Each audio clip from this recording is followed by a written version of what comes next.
Բարի երեկո, Ազատություն TV-ի ուղիղ եթերը լրատվական կենտրոնն է շարունակում։ Առաջիկա րոպեներին դիտեք։ Սպանված Խամենեիի որդին Իրանի նոր հոգևոր առաջնորդ։ Մոջթաբա Խամենեիին սակավաթիվ առաջնորդների թվում այս պահին նաև Հայաստանի վարչապետն է շնորհավորել։ Պատերազմական վիճակ է, հենց մեր տան կողքն են հարվածել, և մեր տունն այժմ քանդված է։ Ինչ են պատմում ռազմական գործողությունների կիզակետից Հայաստան եկող իրանցիները։ Ռոբերտ Քոչարյան, Սամվել Կարապետյան լուր մրցակցություն, ինչ է նշանակում փորձի և անփորձության միջև ընտրություն կատարելու Քոչարյանի ակնարկը։ Իսկ ով կարող է դա անել։ Մարդ, որը արդեն ապացուցել է, որ կարող է դա անել, ընդունակ է։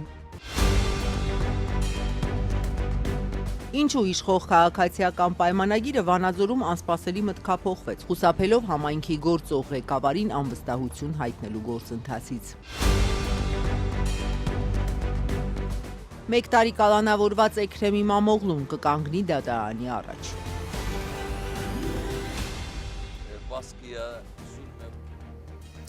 Նախ Հայաստանի հարևանությամբ ծավալվող դեպքերի մասին Իրանի դեմ ռազմական գործողությունների ընթացքում սպանված Խամենեիի որդին ընտրվել է Իրանի նոր գերագույն առաջնորդ։ Այս ընտրությունը նախ ըստ փորձագետների նշանակում է, որ երկրում իշխանությունը շարունակում է մնալ կոշտ քաղաքական գծի կողմնակիցների ձեռքում, բայց նաև շատ են հարցերը կառավարման փորձ չունեցող առաջնորդն արդյոք կկարողանա երկիրը կառավարել ռազմական այս իրավիճակում։ Թե քաղաքական, թե ռազմական հարցերում վերջին խոսքը հենց նրանն է։ 56-ամյա նոր այաթոլլայի ընտրությունից ակնհայտորեն դժգոհ կլինի ԱՄՆ նախագահ Թրամփը, որը իր թեկնածուներն ուներ, իսկ կրտսեր Խամենեին նրա համար անընդունելի էր։ Ալի Խամենեիի սպանությունից ավելի քան մեկ շաբաթ անց Իրանի փորձագետների խորհուրդը նոր գերագույն առաջնորդ է ընտրել նրա որդուն՝ Մոջթաբա Խամենեիին։ Իրանի պատմության մեջ առաջին անգամ է, որ հոգևոր առաջնորդին փոխարինում է նրա որդին։ Այս պաշտոնում նա կունենա վերջնական խոսքի իրավունք քաղաքական եւ ռազմական բոլոր հարցերում։ 56-ամյա Մոջթաբա Խամենեին խորհրդավոր ֆիգուր է, նա հիմնականում գործել է կուլիսների ետևում, հազվադեպ է հայտնվել հանրության մեջ եւ մեծ հենարան ունի ուժային կառույցներում։ Այդուհանդերձ Մոջթաբա Խամենեիի նշանակումը շատերի մոտ է հարց առաջացրել, թե ինչպես կարող է այս ճգնաժամի պարագայում երկիրը կառավարել մի մարդ, որը ոչ պետական ինստիտուտներ ղեկավարելու լուրջ փորձ ունի, ոչ էլ ներքին կամ միջազգային լեգիտիմություն։ Իրանի անվտանգության ծառայության ղեկավար Ալի Լարիջանին վստահեցրել է, որ Մոջթաբա Խամենեին կարող է ղեկավարել երկիրն այս դժվարին պայմաններում եւ կոչ է արել համախմբվել նրա շուրջ։ Իրանի նոր գերագույն առաջնորդին արդեն շնորհավորել են Ռուսաստանի եւ Հայաստանի առաջնորդները։ Իրանական աղբյուրներում տեղացիները հիմնականում աջակցություն են հայտնում նոր առաջնորդին։ Շատ ուրախ ենք, որ առաջնորդը այժմ ընտրվել է։ Հիմա վստահ ենք, որ նրա առաջնորդությամբ մեր ուղին կշարունակվի։ Լսեցի, որ նա ընտրվել է որպես առաջնորդ, շատ ուրախ եմ, կարծում եմ, որ նա ամենաարժանին է շիա ազգն առաջնորդելու համար։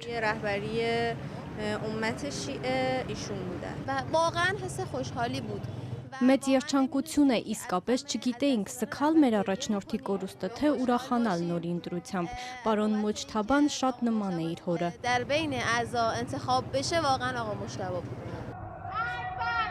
Սակայն իրանցիներից ոմանք էլ դեմ են նրան։ Համացանցում տարածված տեսանյութում լսվում է, թե ինչպես են իրանցիները վանկարկում մահ Մոջթաբային։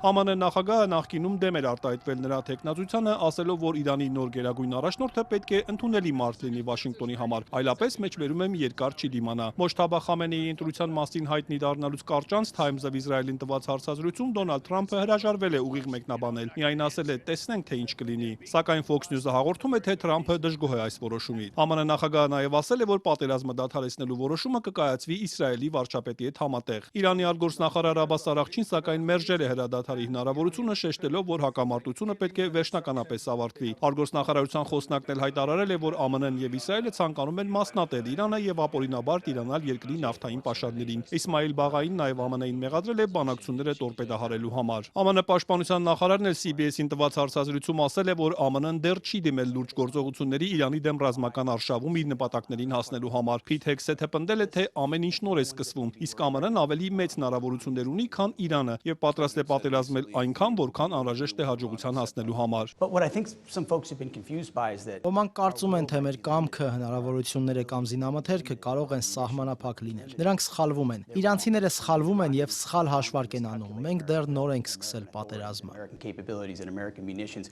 we have just now begun to fight.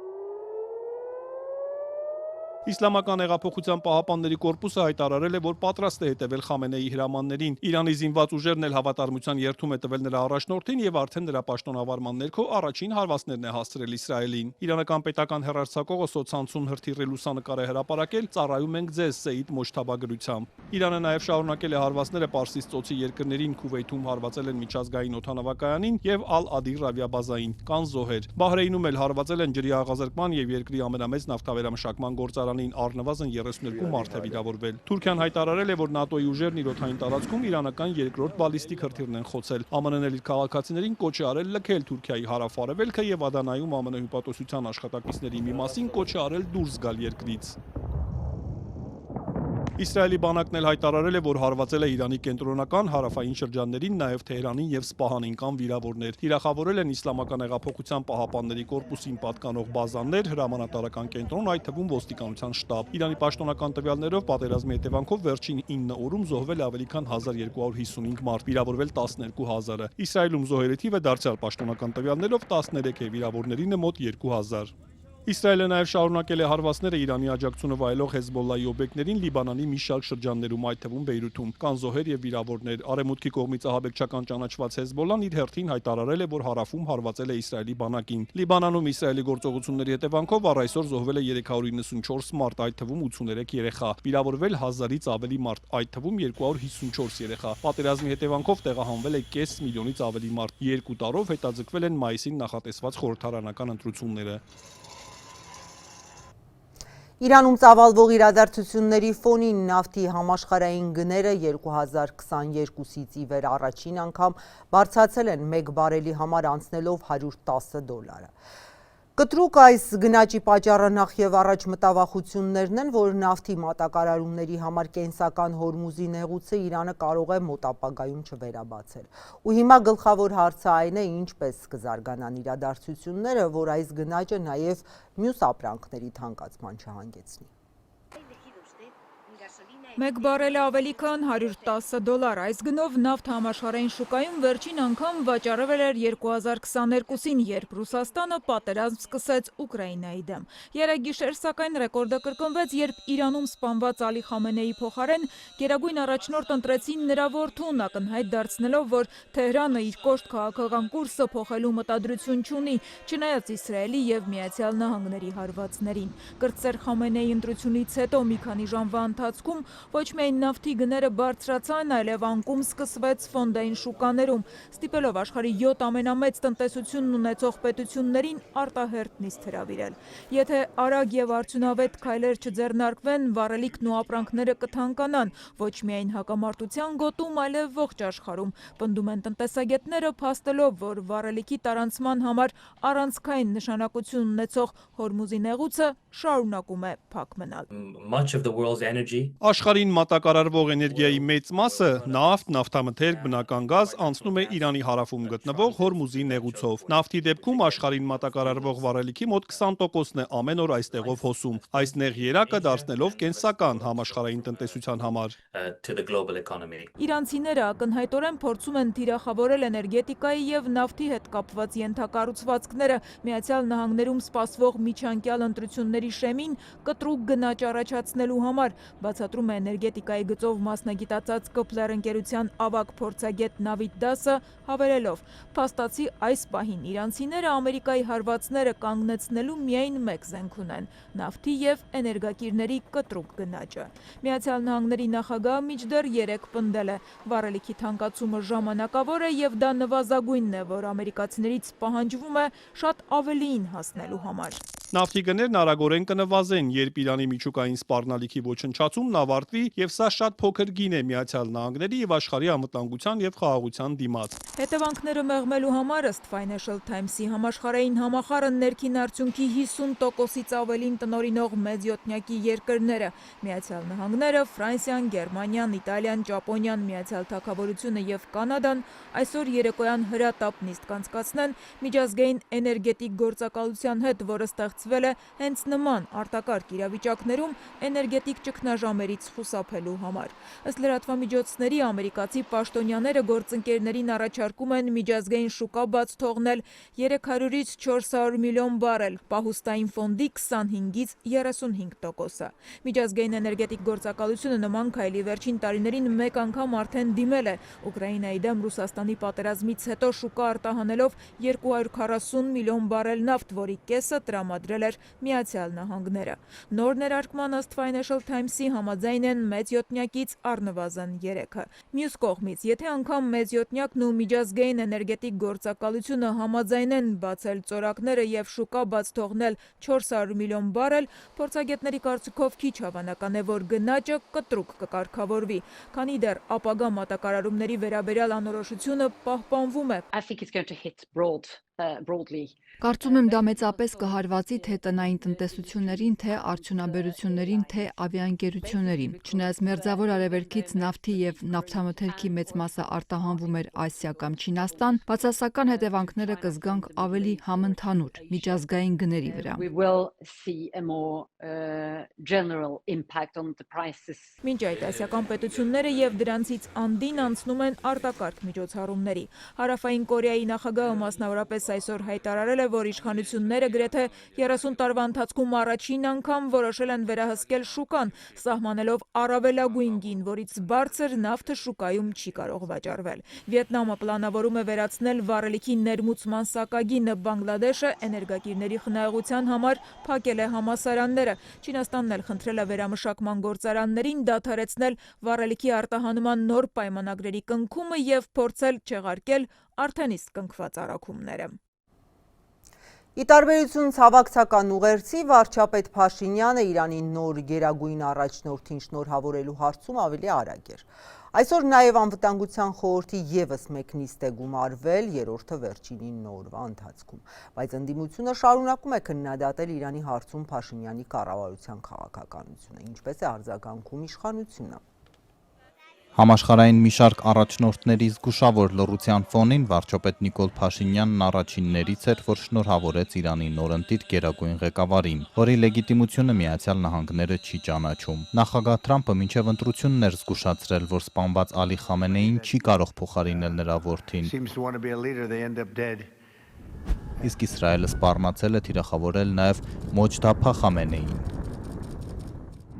Վստահ եմ, որ Հայաստանի եւ Իրանի միջև ամուր կապերը կշարունակեն զարգանալ, գրանցելով նոր հաջողություններ։ Առիթը պատեհ համարելով Իրանի բարեկամ ժողովրդին մաղթում եմ բարօրություն եւ հարատև խաղաղություն։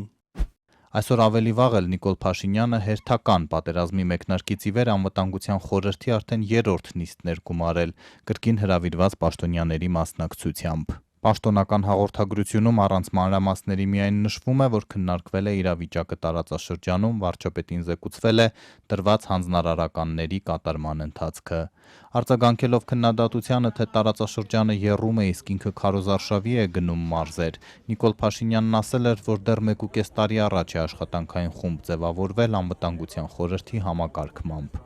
Եվ այդ աշխատանքային խումբը երբեմն ամեն օրյա, երբեմն ամեն ժամյա, երբեմն ամեն ամսյա ռեժիմով աշխատում։ Ես որ ասում եմ դրա համար եմ ես պերաշկի ուտում, ես հումոր չեմ անում, որովհետև այն միջոցները, որոնք պետք է ձեռնարկել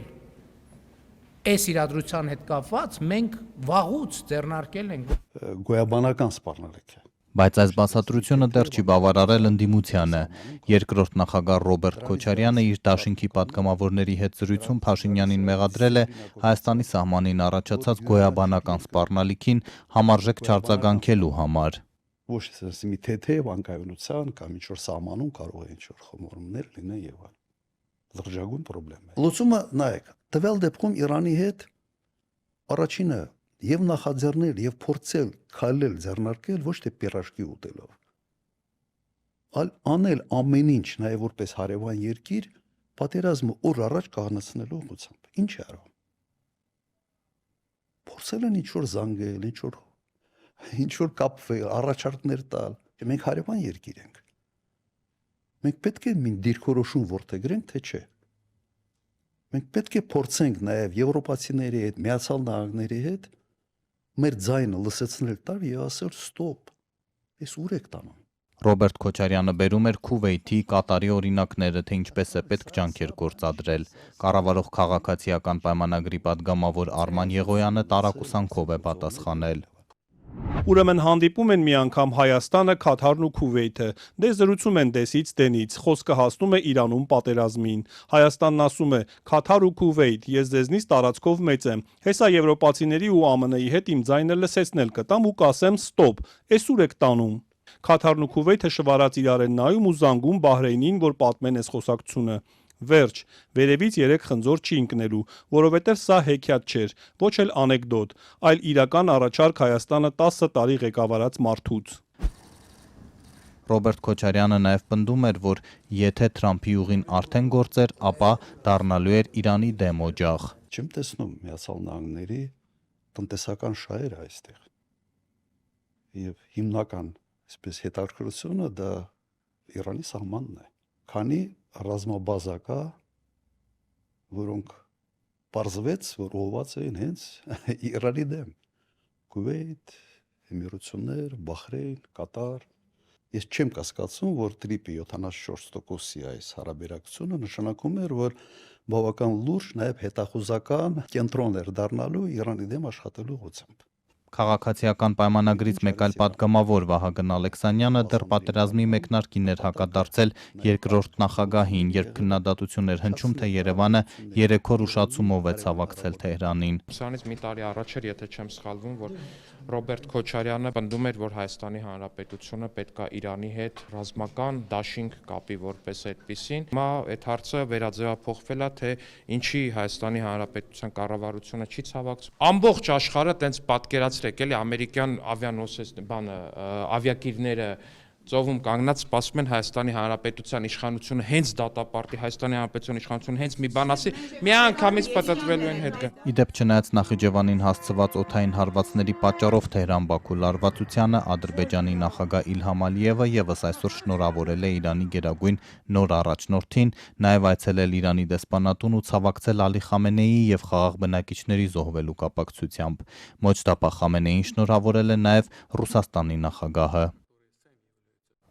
Այժմ տեղափոխվենք հայ-իրանական սահման։ Պատերազմի 10-րդ օրը իրանցիների, նաև իրանահայերի հոսքը ցամաքային այս անցակետով դեպի Հայաստան շարունակվում է։ Ռոբերտ Զարգարյանն է տեղում աշխատում։ Ռոբերտ, բարի երեկո, ինչ են պատմում ռազմական գործողությունների կիզակետից եկող մարդիկ, խնդրում եմ փոխանցես քո զրույցները նրանց հետ։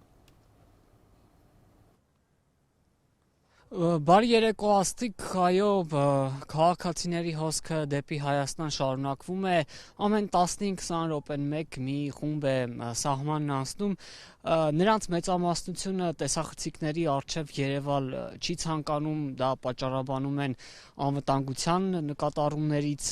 քանի որ նրանց կարծիքով, եթե Երևանը խոսեն հետագայում խնդիրներ կունենան Իրան վերադառնալիս, տեսախցիկի այն կողմում պատմում են, որ իրավիճակը բավականին լուրջ է, հարվածներ կան տարբեր բնակավայրերում, կան նաև մարդիկ, որոնք ընդհանրապես անգամ տեսախցիկի այն կողմում որևէ բառ խոսել չեն ցանկանում, այդքան վախեցած են, որ գուցե հետո խնդիրներ ունենան, մոտ 2 ժամ առաջ մեկ այլ ընտանիքի հետ խոսեցի, ում դուստրը պիտի Ռուսաստան մեկներ սովորելու նպատակով, ընտանիքով եկել էին ճանապարհելու, պատմեց, որ վախեցած են, սակայն տեսախցիկների առջև խոսել չեն ցանկանում, մարդիկ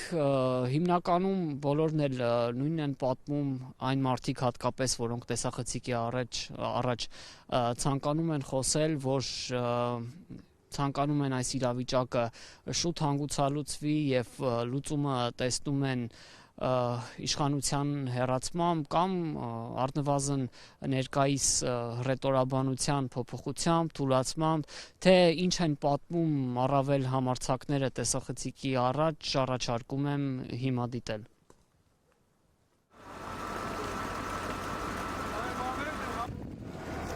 Tehran.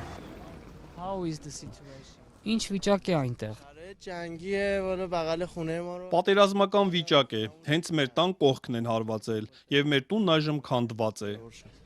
Where did you leave Tehran? Երբ եք հեռացել Թեհրանից։ 2 روز پیش از تهران حرکت Ես Թեհրանից դուրս եմ եկել մոտ 2 օր առաջ, շարժվելով դեպի Թավրիզ եւ Նորդուզի սահման, եւ եկել եմ այստեղ։ Թեհրանում հարվածել են նավթի պահեստին եւ մի շարք նավթավերամշակման գործարանների, եւ այնպիսի հրդեհ է բռնկվել, որ ընդհանրապես չի մարվում։ Արդեն 24 ժամ է ինչ հարվածել են նավթի պահեստին եւ հրդեհը ոչ մի կերպ չի հանգչում։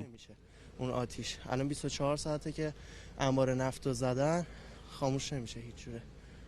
So you will stay in Armenia or դուք կմնաք Հայաստանում, թե կճամփորդեք այլտեղ։ سفر توریستی اومدم اما Ես եկել եմ տուրիստական նպատակով, բայց կցանկանայի նաև սովորել այս երկրում, քանի որ մեր երկրում ուսման, աշխատանքի եւ կյանքի պայմանները բավարար չեն։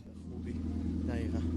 You have friends and relatives in Tehran. Դուք ընկերներ եւ բարեկամներ ունեք Թեհրանում, երեք կամ այսօր խոսել եք նրանց հետ։ صحبت کردم آره دوست و آشنا خب زیاد دارم Այո, խոսել եմ նրանց հետ։ Շատ ընկերներ ու ծանոթներ ունեմ, բարեկամներս էլ այնտեղ են։ Երբ խոսեցինք, ասացին, որ հրդեհների ուժգնությունը շատ մեծ է, Թեհրանն անընդհատ ռմբակոծվում է եւ իրավիճակը շատ վատ է։ How you see the solution of all of this? Ինչպես եք տեսնում այս ամենի լուծումը, որը կարող է լինել պատերազմի վերջը? What could be the end of the war? How you see the به نظرم که رژیم ایران عوض میشه Իմ կարծիքով Իրանի ռեժիմը կփոխվի, մենք հետ կվերցնենք Իրանը եւ երկիրը շատ լավը կդառնա։ Դուք հավատում եք, որ ռեժիմը կփոխվի։ 100%-ով։ Դե հիմա մեր առաջնորդը երկրի ղեկավարը, այսինքն Ալի Խամենեին սպանվել է։ Շատ այլ ղեկավարներ եւս սպանվել են, եւ ես կարծում եմ, որ իրավիճակը կփոխվի։ Հուսով եմ, որ պարոն Փահլավիի գալով ամեն ինչ կլավանա։ پهلوی بله من اهل مشهدم The situation in yours. Ինչ վիճակ է ձեր քաղաքում։ مشهد خیلی خبر خاصی نیست نرماله Մաշհադում առանձնապես նորություններ չկան, նորմալ է, սովորական։ Հիմնականում դեպքերը տեղի են ունենում Թեհրանում, Թավրիզում եւ սահմանամերձ քաղաքներում։ Կարելի է ասել, որ Մաշհադում հանգիստ է։ The other cities right now during Իսկ ինչ գիտեք մյուս քաղաքների մասին այս պահին կամ 3 գիշերը, քանի որ մենք կարդում ենք, որ ռմբակոծությունները շարունակվում են։ تهران رو میگن خیلی بمباران کردن Այո, ասում են, որ Թեհրանը շատ են ռմբակոծել։ Մենք էլ երբ անցնում էինք, տեսանք, որ մի քանի պահեստներ եւ նման շինություններ ավերվել են։ Լսել ենք, որ Թավրիզն ու այլ վայրեր եւս ռմբակոծվել են, եւ անգամ լսել ենք, որ հարվածել են Թեհրանի նավթաքիմիական գործարանին։ Այսքանը։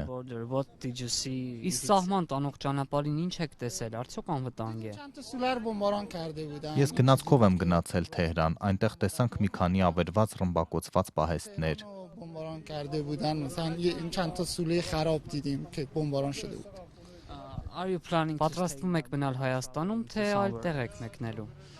نه برنامه من که اینه توی Ոչ, ծրագիրս Հայաստանում մնալն է, քանի որ ես ֆրիլանսեր եմ, աշխատում եմ արտասահմանյան ընկերության հետ եւ ինչպես գիտեք, Իրանում պատերազմ սկսվելուն պես անմիջապես անջատում են ինտերնետը, ինչը շատ սխալ մեթոդ է եւ այս անգամ էլ անջատեցին։ Դա հանգեցրեց նրան, որ շատ մարդիկ, ովքեր ինձ նման աշխատում են արտասահմանյան ընկերությունների հետ կամ արտաքին կապի կարիք ունեն, ստիպված եղան լքել երկիրը։ مثل من با شرکت خارجی کار میکنن یا ارتباط خارجی نیاز دارن مجبور بشن که کشور رو ترک کنن What you think what can be the solution? Ինչ եք կարծում, որը կարող է լինել այս ամենի լուծումը։ خب مردم ما مردم Դե մեր ժողովուրդը խաղաղասեր ժողովուրդ է, ի տարբերություն իշխանության հնչեցրած կարգախոսների, երբ մանկուց դպրոցներում մեզ ստիպում էին ասել մահ Իսրայելին, մահ Ամերիկային։ Մենք խաղաղասեր մարդիկ ենք եւ երբեք պատերազմ չենք փնտրել։ Իմ կարծիքով լավագույն լուծումն այն է, որ կառավարությունը մի փոքր դադարեցնի այս պատերազմատենչությունն ու արկածախնդրությունը եւ ավելի շատ երկրի շահերով առաջնորդվի, քան դատարկ ու սին կարգախոսներով։ Գիտեք, հիմնականում երկրում հուզական մթնոլորտ է եւ կառավարությունն էլ փորձում է թեժացնել այդ հուզական մթնոլորտը։ Ես կարծում եմ, որ լավագույն լուծումն այն է, որ հրաժարվեն այս սխալ քաղաքականությունից եւ խաղաղության ու Իրանի շահերի հետևից գնան, դատարկ կարգախոսների, Իրանից դուրս տարբեր խմբավորումների աջակցելու փոխարեն։ Դա իմ կարծիքն է։ حمایت از گروه‌های مختلف خارج از ایران نظرم اینه.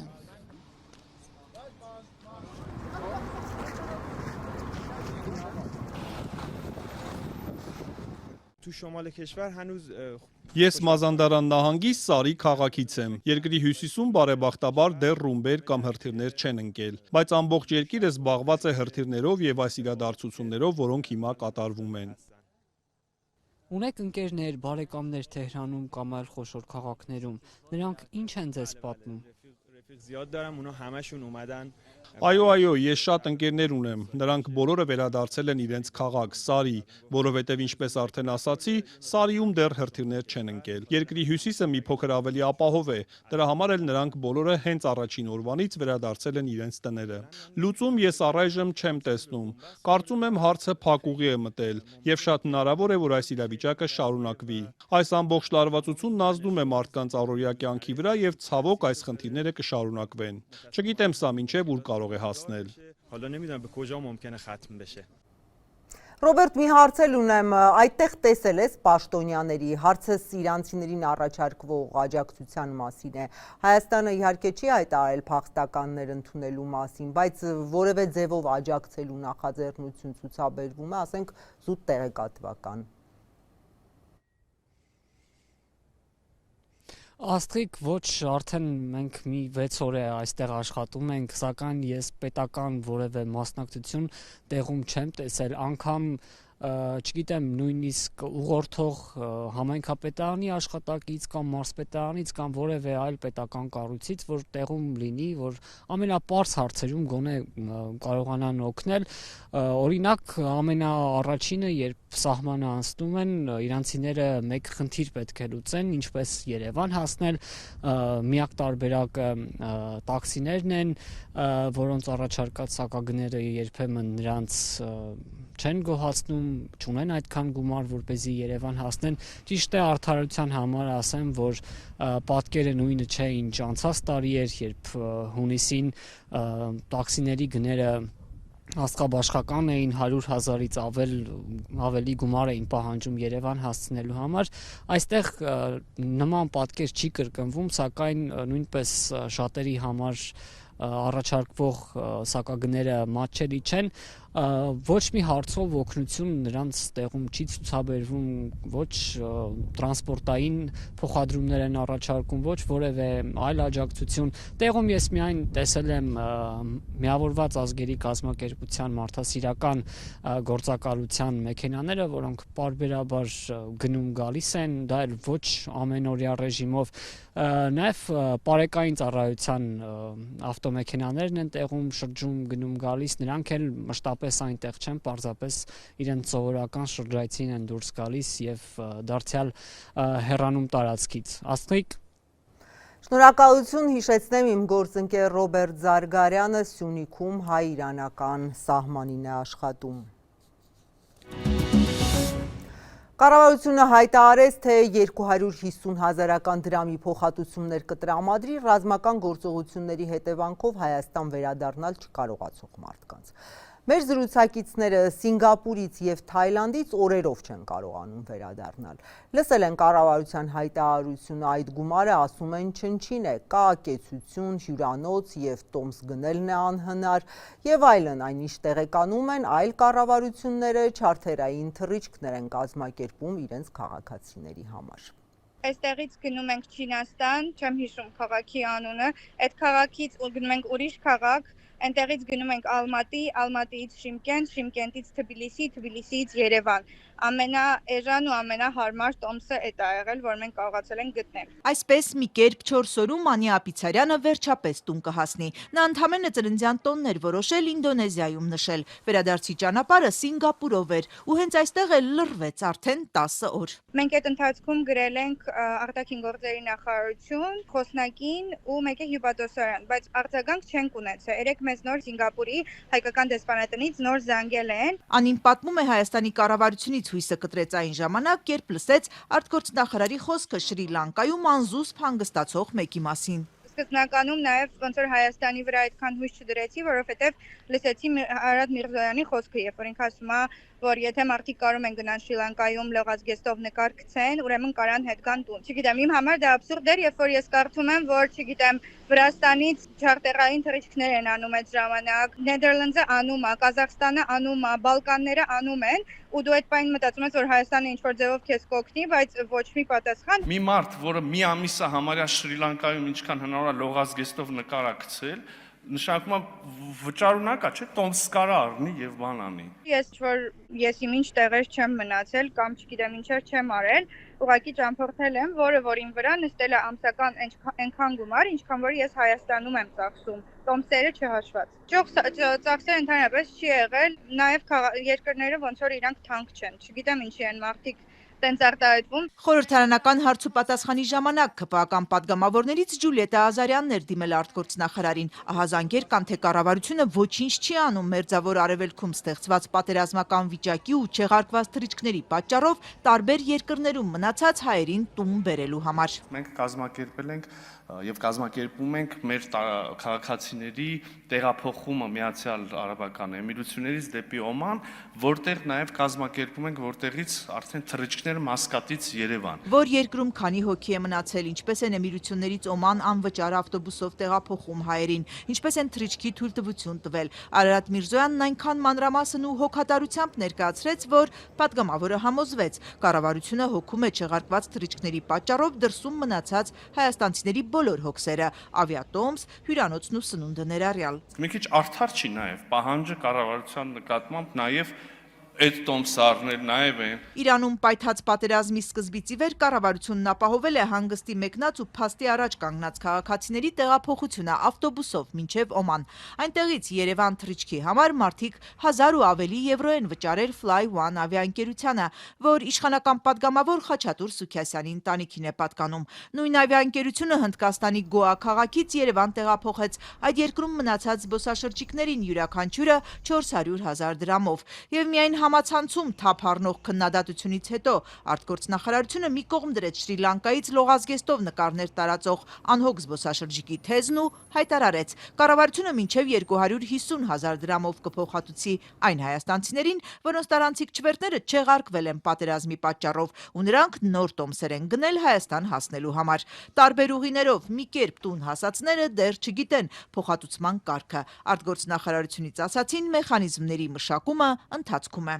Միգուցե այն որ մենք բացատրեցինք, որ իրականում միգուցե մենք աշխարհի ծերն ենք հասել, բայց դա արել ենք մի տարի առաջ պլանավորելով եւ մինիմալ բյուջեով, այդ բյուջեն կազմել է շատ մինիմալ գումարներ։ Չեղարկված թռիչքի պատճառով Թայլանդում մնացած Մելինե Մանուկյանը հույս ունի, որ կառավարությունը հասկացավ անսահման ֆինանսական հնարավորություններով մարդիկ չեն մեկնում հանգստի։ Շատերն են երազանքի ուղղությունը գծում 1 տարի առաջ, գումար հավաքում ու նվազագույն ծախսերով շրջագայում։ Մելինեն ամուսնու ու երեխայի հետ անընդհատ երկարացնում էին կեցությունը հյուրանոցում, մինչև տուն հասնելու ճամփա գտան, անվտանգ ու մի քիչ տանելի գնով։ Դեռ հյուրանոցում ենք, մեր նույն հյուրանոցում կարողացանք բանակցել ավելի մատչելի գներ մեզ տրամադրեն, առնվազն նույն գնով կարողացանք շարունակել մնալ այստեղ մինչև ամսի 11-ը։ Լավ կլիներ, որ մեզ հիշեին, քանի դեռ այստեղ ենք, ոչ թե տուն հասնելուց հետո, խոստացված փոխհատուցման մասին է խոսում Մելինեն։ 4 տարբեր թռիչքներով Թբիլիսի հասնելը բնականաբար 250,000 չէ։ Նույնն է ասում Սինգապուրում մնացած Անին։ Իմ թռիչքի անգամ կեսը 250,000 դրամ չի, իմ թռիչքը շատ թանկ եմ առել։ Մինչև 250,000 փոխհատուցման կառավարական խոստումն այնուամենայնիվ չճամփորդողների դժգոհությունն է առաջացրել։ Ասում են, ինչու պիտի մեր հարկերից բյուջեից փող հատկացվի։ Մենք էլ ենք արկատու, այնպես չի որ մենք չգիտեմ թե լուսնից ենք իջել, բնականաբար մենք էլ ենք հարկ տալիս, մենք էլ ենք այդ պետության քաղաքացին, ինչի հետ իրենք այդքան ավելի շատ են ցավում Հայաստանի Հանրապետության կամ իրանց ներդրումը շատ անգամ ավելին է, քան մեր։ Անընդունելի է այդ քննադատությունը Խանոմ Ղազարյանի համար մարտունեցի մանկավարժն իր ձևակերպմամբ խիստ պլանավորված ծովային շրջագայության էր մեկնել հենց Թեհրանի երկնքում հրթիռների հայտնվելու առաջին օրը։ Նավը Դուբայի նավահանգստից ոչ մի մետր չշարժվեց։ Տիկին Խանոմը հանգստացողից վերածվեց պատերազմի ականատեսի։ Անձամբ տեսել եմ այդ անօթաչուն հավանաբար ոչնչացրեցին մի հատ զոր, այսպես մի հատ բոցավառվեց թափով աչքիս առաջ ու մենք նավի վրայից ենք իհարկե տեսնում։ Այժմ շարժայում են այդտեղից անվճար կհասնեն Օման, Մասկատ, որտեղից էլ հույս ունի վաղը Երևան հասնել 300,000 դրամանոց տոմսով։ Իդեպ այս հինգշաբթի վերջին թռիչքն է Օմանից։ Տիկին Խանոմը ձախողված հանգստի մասին մեղմ ձևակերպումներով է խոսում, դրական հիշողություններ չկան։ Չենք կարողացել մենք էսթետիկական հաճույք ստանանք։ Եթերում Ազատության լրատվական կենտրոնն է, մեր լուրերին կարող եք հետևել նաև Ազատության տելեգրամյան ալիքում, իսկ այս ծրագրի երկրորդ մասում առաջարկում եմ դիտել։ Ռոբերտ Քոչարյան, Սամվել Կարապետյան լուր մրցակցություն, ինչ է նշանակում փորձի եւ անփորձության միջև ընտրություն կատարելու Քոչարյանի ակնարկը։ Իսկ ով կարող է դա անել։ Մարդ, որը արդեն ապացուցել է, որ կարող է դա անել, ընդունակ է։ Ինչու իշխող քաղաքացիական պայմանագիրը Վանաձորում անսպասելի մտքափոխվեց, խուսափելով համայնքի գործող ղեկավարին անվստահություն հայտնելու գործընթացից։ Մեկ տարի կալանավորված Էքրեմի Մամօղլուն կկանգնի դատարանի առաջ։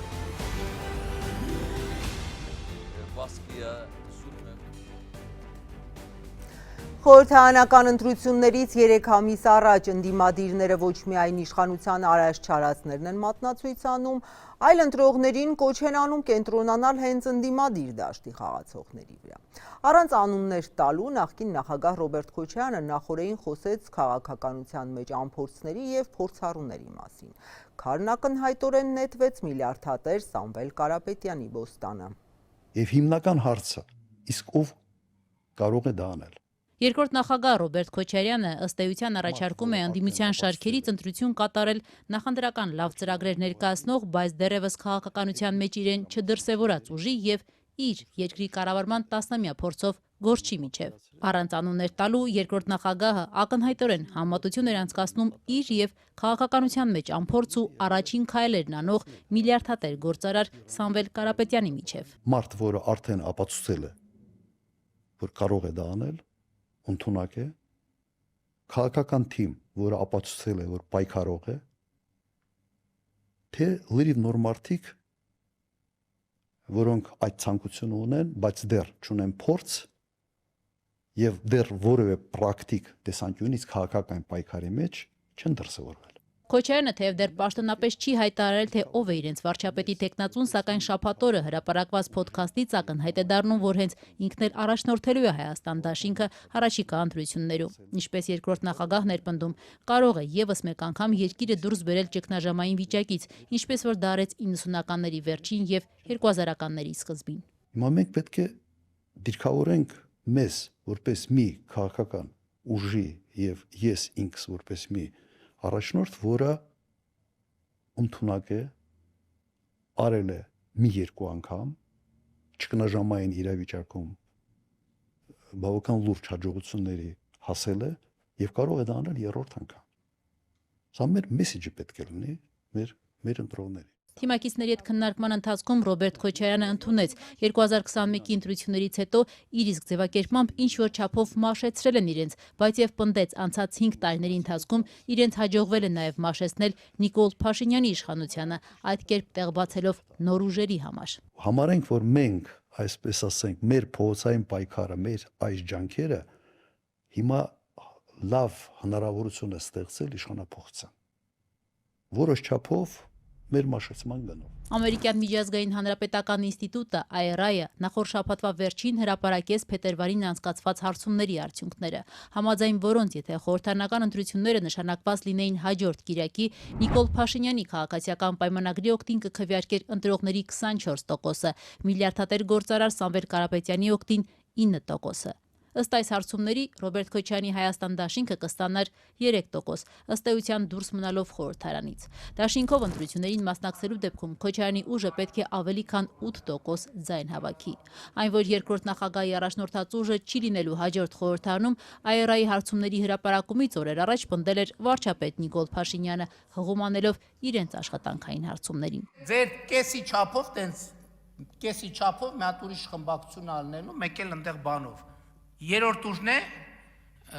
ինչպես ասում են բանով, դավեսկայով մի հատ է երրորդ ուժը ալնելու, որ դուք չեք կլինելու։ Երկրորդ նախագահի գրասենյակը սակայն հակադարձել էր Փաշինյանին իրենց իսկ հարցումներով կասկածի տակ դնելով իշխանության պնդումները։ Հանրապետական ինստիտուտի հրապարակած հարցումները կտրուկ տարբերվում են նաև ուժեղ Հայաստանի այսօր հրապարակած հարցումների արդյունքներից։ Ըստ միլիարդատեր գործարարի թիմի պատվիրած հարցումների Սամվել Կարապետյանի օգտին պատրաստ է քվեարկել 35%-ը, մինչդեռ Նիկոլ Փաշինյանի օգտին ավելի քիչ 34%-ը։ Ուրեմն ես ասեմ, հիմնական դա թույլ մարդիկ կամ իրենց վրա ոչ վստահ մարդիկ օդի մեջ դատարկ տվել են ասում։ Ամերիկյան միջազգային հանրապետական ինստիտուտի հարցումներն ակնհայտորեն դուր չեն եկել նաև ԲՀԿ առաջնորդ Գագիկ Ծառուկյանին։ Համաձայն այդ հարցումների քաղաքական նոյան տապան կառուցող Ծառուկյանի ԲՀԿ-ի օգտին պատրաստ է քվեարկել հարցվածների 3%-ը, ինչը նշանակում է, որ այս ուժը այս պահի դրությամբ եւս դուրս է մնում խորհրդարանից, քանի որ կուսակցությունների դեպքում անցողիկության շեմը 4% է։ Ծառուկյանը սակայն նախորդին հրապարակի հետ զրույցում ըստ էության կասկածի տակ էր դնում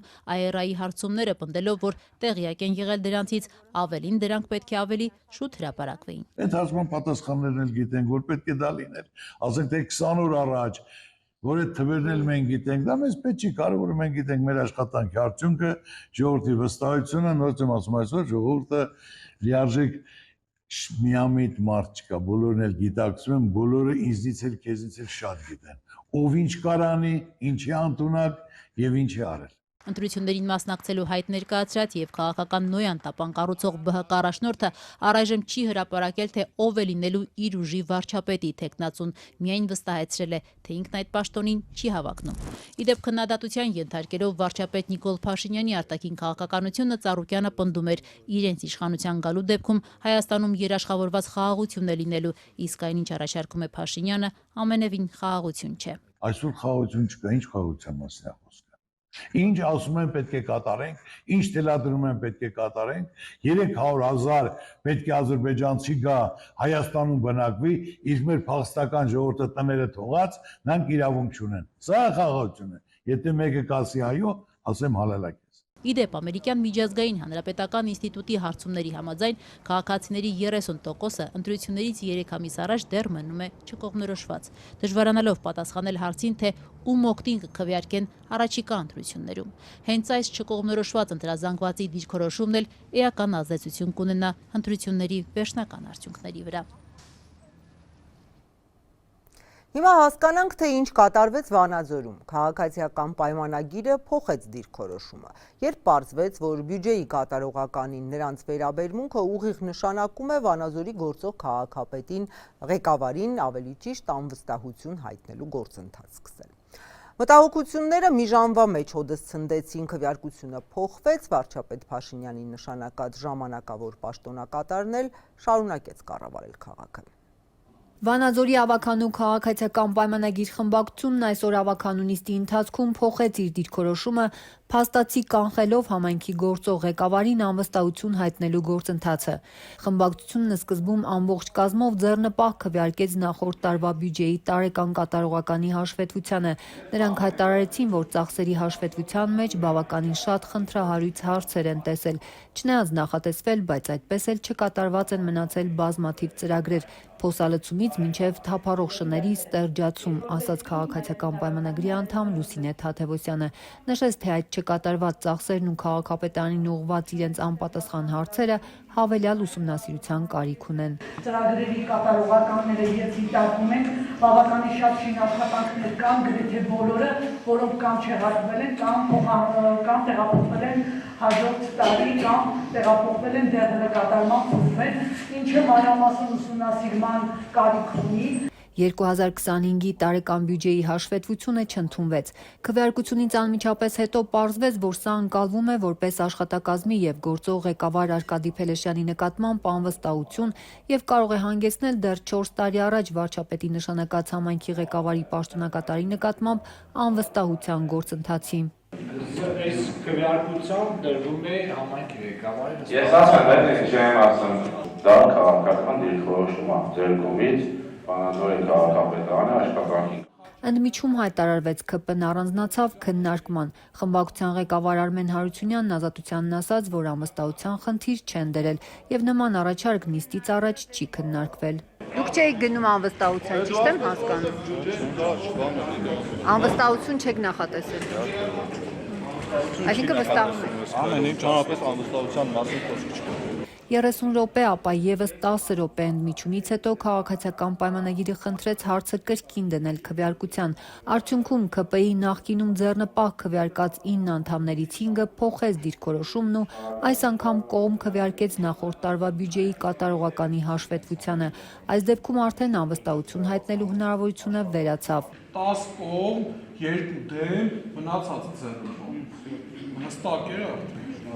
Փաստացի ավականին կրկնակի քվեարկությունից առաջ չչեղարկեց իր նախկին որոշումը։ Սա նշանակում է, որ այսօր Վանաձորի ավականին նույն հարցի վերաբերյալ 2 որոշում է ընդունել, ինչ կհաջորդի սրան ու որոշումներից որը վերջնական կհամարվի։ Ըստ տեղական ինքնակառավարման հարցերով փորձագետ Գևորգ Քոթանջյանի, վերջին խոսքն այստեղ կառավարությանն է, որտեղ պետք է վերջնական եզրակացություն կազմեն։